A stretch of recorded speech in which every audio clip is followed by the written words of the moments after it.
Hello, Potato, and welcome to Weekend Magic for February the 26th. Well, we're back onto Disney again this week. See, got the hat back and everything. And we're going to go on ourselves a little trip with Disney. Thanks to D23, we are going to take ourselves a trip around the world of Disney parks. Yeah, there's two reasons to join D23. The first is your little promotional thing you get every year, your little member incentive, and the second is the ability to buy D23 exclusive items off of Shop Disney. I guess if you're able to go to the parks, there are like things there too, but I haven't been able to go to the parks, so we haven't taken advantage of those. But we do have this, the new official D23 Disney Fan Club incentive for being a member again. And it is a pin set and a little bit more. So let's crack it open and take a look. It's better than last year's, which was actually, let me talk about. Last year's was actually pretty good. It's better than the year before, that like camping outdoor themed one, especially kind of tone deaf in a year where we all kind of had to stay inside more. But this one, I think this one's a nice one. This one, I would rival up there with that anniversary set that we got for our second year of being a member, which had like the Haunted Mansion gold pins and stuff. That was a really nice set. So in here, it's a lot less involved than last year's. Last year's had like a lot of stuff in it.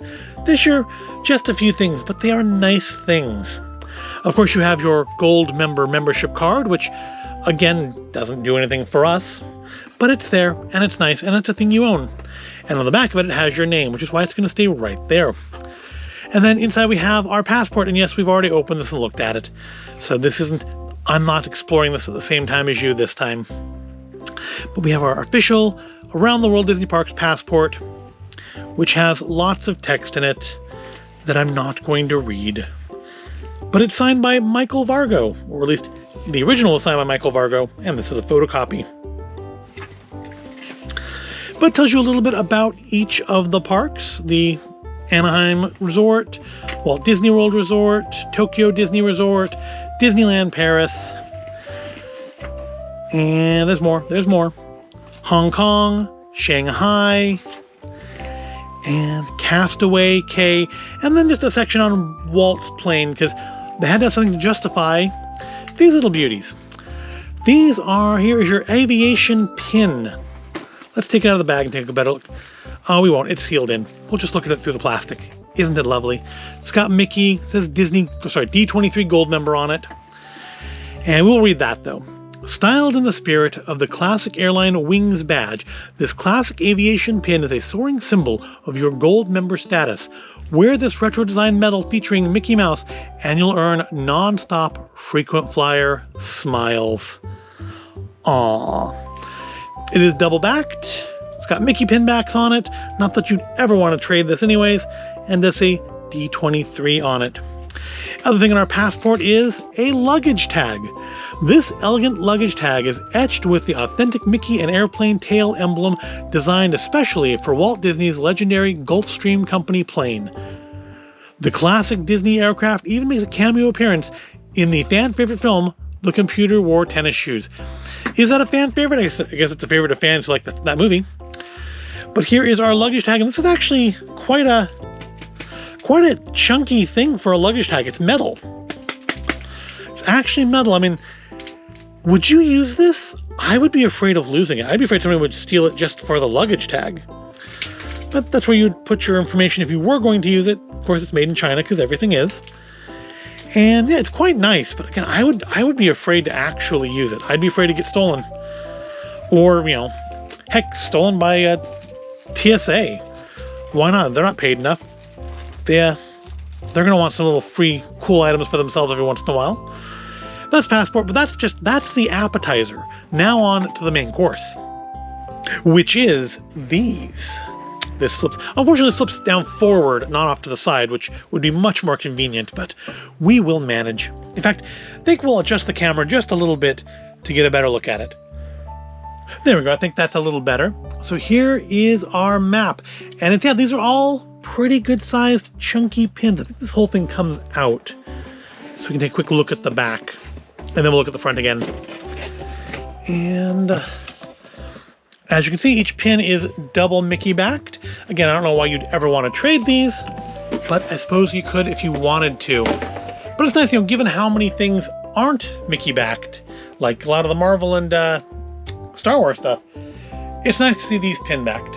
And each item has different things from the various resorts. Like over here at Disneyland, we have the Cars Land area of DCA, we have the Mickey and Friends Ferris wheel, got the Matterhorn, it's a Small World. Mr. Toad, I feel like that's meant to be a slight to people in Florida who don't have Mr. Toad anymore. And of course, our Sleeping Beauty Castle.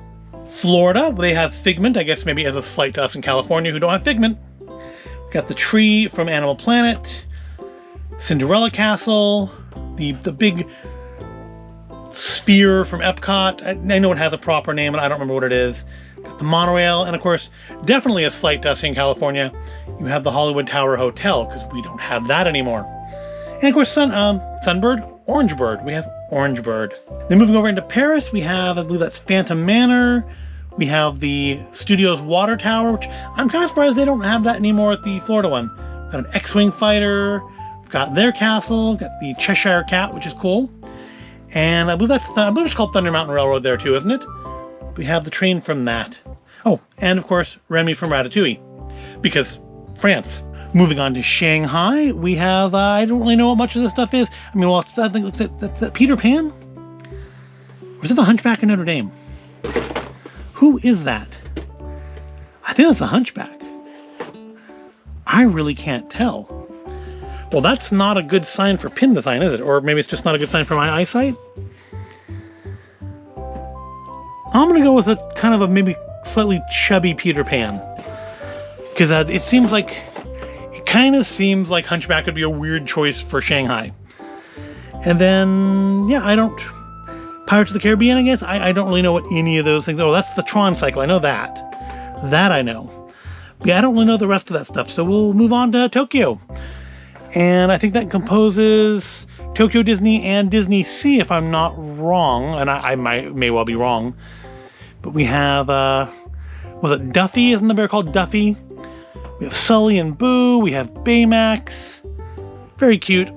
And then we'll finish off here in Hong Kong, where I think that is, yeah, that's their version of the Haunted Mansion. I don't remember what it's called anymore, but it's a really cool, I've seen videos of it. Obviously, I've never been there, but I've seen some cool videos of it, and it uses trackless system, and it's very cute. I mean, I wouldn't pick it over the Haunted Mansion, but it's a very cute and interesting ride that kind of feels that niche, and does tie into the Society of Explorers and Adventurers, which is cool. We have Dumbo, Space Mountain, and of course, a castle. And is that the same like Bear Mountain as California? That is kind of weird. They don't have the mountain from California Adventure in the Disneyland Resort one. That seems like a real iconic piece of that park. At least I thought that was the intention. But that is the same one, isn't it? That's the Grizzly River Rapids Mountain. Oh well. Finally, not actually a resort per se, but we do have the Disney Cruise Line, which has Captain Mickey with kind of creepy eyes, actually. And then Chip and Dale, and a Disney cruise ship. It's a nice little set. I mean, some of these sets have been a little hit or miss over the last few years. The first one we got, which was like just kind of Disney ephemera, like a napkin and an empty record sleeve and stuff. While interesting items were essentially just kind of garbage. Objectively. And then the second year we got that really nice pin set, which is actually the reason we signed up to begin with, but we signed up like one day too early and got that like ephemera box instead for the first year. And then what we had, I don't remember the year after that. Was that the outdoor one? Maybe. That might have been the 2021. I think that was the 2021 because that was the one where it was kind of weird because it was the year we couldn't really go traveling. And then last year's, of course, was the Disney World Resort Anniversary set, which came in the cool little lunchbox. But this year's very nice, another nice pin set. I'm pretty much always pleased when the D23 item for the year is a pin set. But yep, that's it for this year. I mean, of course, you get the magazines, but I mean, does anybody read the magazines? I don't think we've flipped through a couple of them, but for the most part, I think they stay in their plastic. Although I think half-price books, somebody does sell them off at half-price books, so I guess I could go back and get older ones too. I don't know. Anyways, that is the 2022 D23 promotional thing. I believe if you signed up now, you could still get this. I think you get this all the way up through the end of the year. So, I mean, if this looked interesting to you and you want to have access to things like last year we had those cool Muppet Haunted Mansion items that were only for D23 members, that's a thing you could do. Anyway, though, even if you don't like it enough to want to buy one yourself, I hope you found this all interesting or entertaining. If you did, please give the video a like, make sure you subscribe to the channel, and I'll see you in the next video.